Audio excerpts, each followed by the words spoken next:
మన ఇద్దరి మధ్య ఒక మాట నిలబెట్టుకుందాం. ఓకే. ఏమండి, ఈవిడేమో నన్ను 2 నిమిషాలు మాట్లాడమంది, నేనేమో 5 నిమిషాలన్నా మాట్లాడతానని అడుగుతున్నా. మా ఇద్దరి మధ్య బేరం కుదరటం లేదు. మాట్లాడేది ఎవరి గురించి? పవన్ కళ్యాణ్ గురించి. పవన్ కళ్యాణ్ గురించి మాట్లాడాలంటే 2 నిమిషాలు మాట్లాడటం కంటే చాలా థ్యాంక్స్ అండి, సంతోషం అని వెళ్ళిపోవచ్చు. అలాగేనా సార్? 2 నిమిషాలు ఇక్కడ, 3 నిమిషాలు నాతో ఫోన్లో మాట్లాడరా? Okay sir. పోనీ ఒకటి. ఇప్పుడు ఇక్కడి నుంచి లెక్కేసుకొని టైము ఇందాకది కాదు.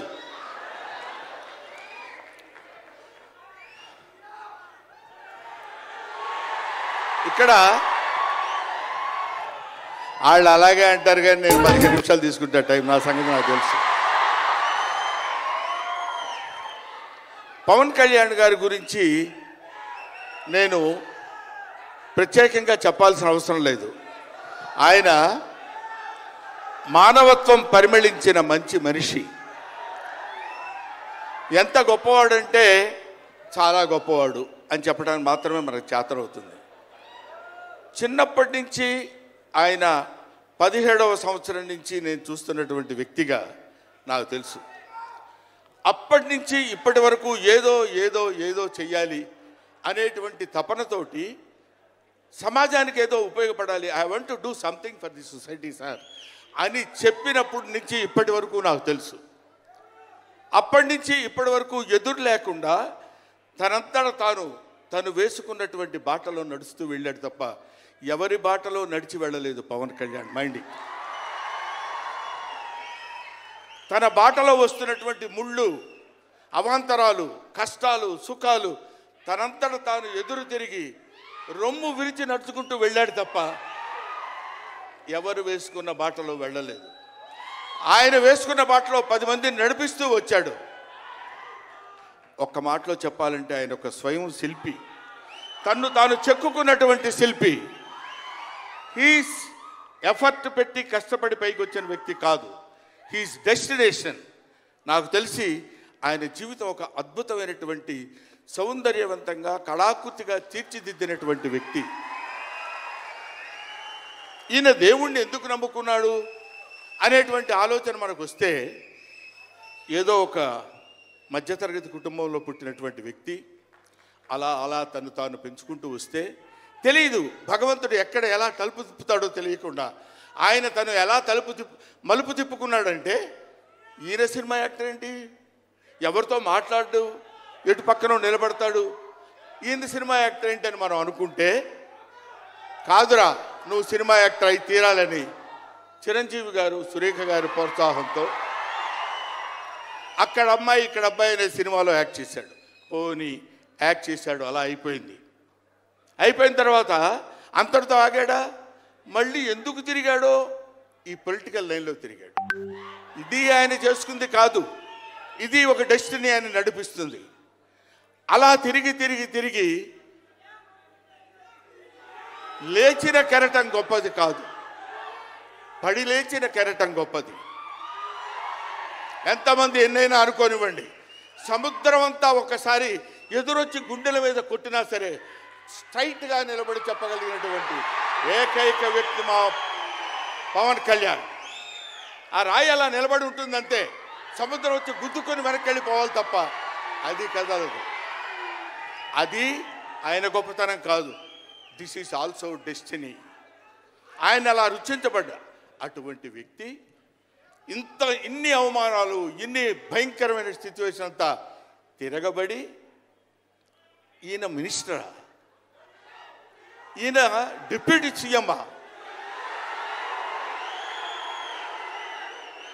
ఇది ఆయన గొప్పతనం కాదు. This is also destiny. ఇదంతా ఆయన నమ్ముకున్నటువంటి పరమేశ్వరుడు లిఖించినటువంటి ఒక అద్భుతమైనటువంటి సిచ్యువేషన్ అయింది. అందువల్ల పవన్ కళ్యాణ్ గారు బతుకు మీది, చావు మీది, బతుకంతా దేశానిది. అంతే, పుట్టుక మీది, చావు మీది, ఈ రెండే మీవి. అలాగా తన ఎందుకండి ఆయనకి మేము ఎన్నోసార్లు చెప్పాం, మమ్మల్ని మామూలుగా నేను పెద్దవాడిని కాబట్టి డైరెక్ట్గా తిట్టలేక చిన్న మందలింపించినది. ఎందుకంటే మనకి ఆ రాజకీయాలన్నీ ఎందుకండి?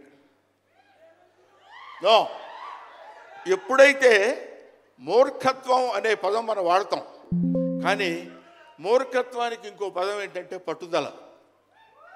పట్టుదల ఉంటే ఏదైనా చేయగలం. నువ్వు నా దగ్గరికి రావద్దు సుమా,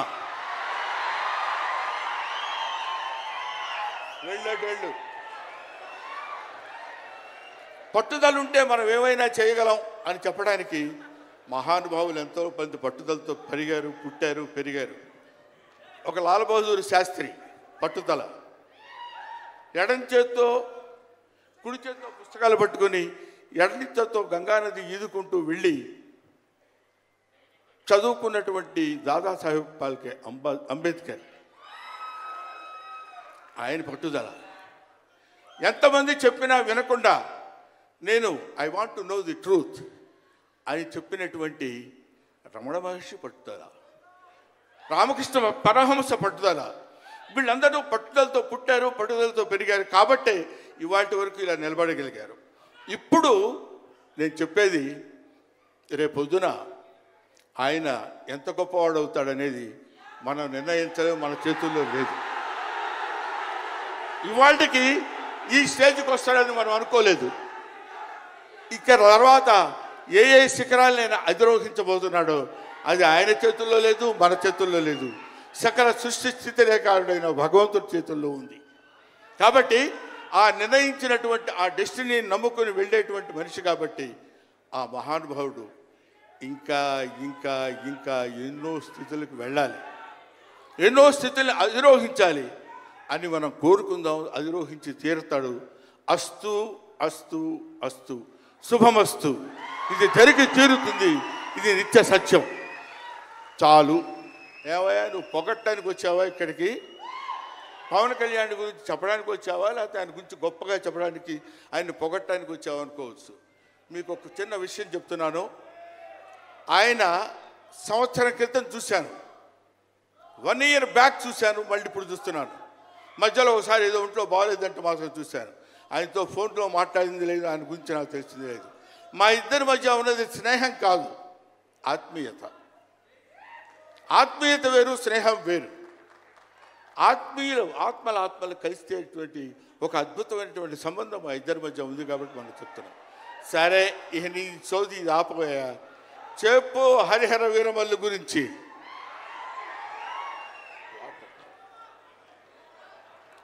హరిహర వీరమల్లు ఇందాక తమ్ముడు భరణి చెప్పినట్టు,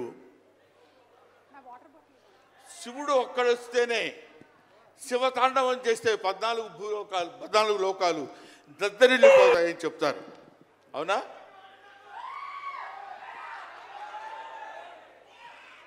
శివుడు త్రిశూలం పట్టుకుని తాండవం చేస్తే గడగడ గడగడగడ భూలోకం అంతా ఉణికిపోతుంది. అటువంటి శివుడు వస్తున్నాడు.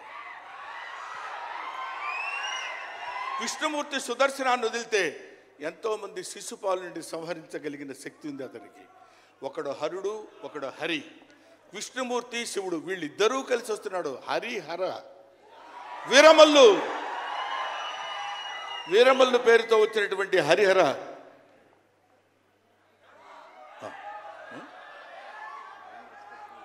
ఓకే, అందుకని హరిహర వీరమల్లు గురించి మధ్యలో చిన్న డిస్టర్బెన్స్ జరిగింది. సరే, ఏదేమైనా ఆ సినిమా గురించి ఇంక నేను చెప్పాల్సిన పని లేదు, మీరు చూస్తారు కాబట్టి నేను మాట్లాడదు. ఎందుకంటే పవన్ కళ్యాణ్ గారి గురించి ఆవిష్కరించి ఆయన గురించి 2 ముక్కలు చెప్పాలని. సరే, సినిమా గురించి అంటారా, ఇంకా ఆయన గురించి మనం ప్రత్యేకంగా చెప్పాల్సిన అవసరం లేదు. ఆయన అలా కొట్టుకుంటూ ఇంకా రచ్చ కింద ఉంటుంది. ఇప్పటికే పవన్ కళ్యాణ్ గారు, మరి ఆయన జాతకం ఏంటో నాకు తెలియదు, ఇలాంటి స్టైల్. అప్పుడప్పుడో ప్యాంటు మీద ప్యాంట్ వేసుకుంటే స్టైలు. ఆయన కారణ జన్ముడు కాబట్టి ఇంకా నన్ను అనవసరంగా వెనకాల జుట్టు పట్టుకొని లాక్కి వెళ్ళిపోయేటట్టుంది సుమా, మా అమ్మాయి. కాబట్టి I wish you all the best. ఎప్పటికైనా మీ ఒళ్ళో తలపెట్టుకుని ఎక్కెక్కి ఏడవాలని ఉంది పవన్ కళ్యాణ్ గారు. Thank you very much. మిమ్మల్ని ఇద్దరిని చూస్తే మాకు స్వామి నదికి పోలేదా సీన్ గుర్తొస్తుంది. Thank you so much Brahmanandam గారు. మనకి టైం రెస్ట్రిక్షన్స్ ఉన్నాయి కాబట్టి ఆ టైంలో క్రమశిక్షణ పాలించాలనేదే మా కోరిక. అండ్ అలాగే సినిమా డైరెక్టర్ గారు జ్యోతి కృష్ణ గారిని, director with the brilliant vision, వేదిక మీదకి సాధారణంగా ఆహ్వానించేస్తున్నాము. అండ్ అలాగే నిర్మాత శ్రీ ఏఎం రత్నం గారిని సగౌరవంగా వేదిక మీదకి ఆహ్వానించేస్తున్నాము. మన ఇండియన్ ఫిల్మ్స్ గర్వించేటువంటి సినిమాల్ని అందించినటువంటి నిర్మాత, కర్తవ్యం, భారతీయుడు, ఖుషి, బంగారం, ఇలా చెప్పుకుంటూ పోతే ఎన్నో బ్యూటిఫుల్ ఫిల్మ్స్ని మనకి అందించినటువంటి నిర్మాత ఏఎం రత్నం గారికి మరొక సక్సెస్ రావాలి అని మనస్ఫూర్తిగా కోరుకుంటూ డైరెక్టర్ జ్యోతి కృష్ణ గారిని అండ్ అలాగే నాన్నగారిని వేదిక మీదకి సాధారణంగా ఆహ్వానించేస్తున్నాము.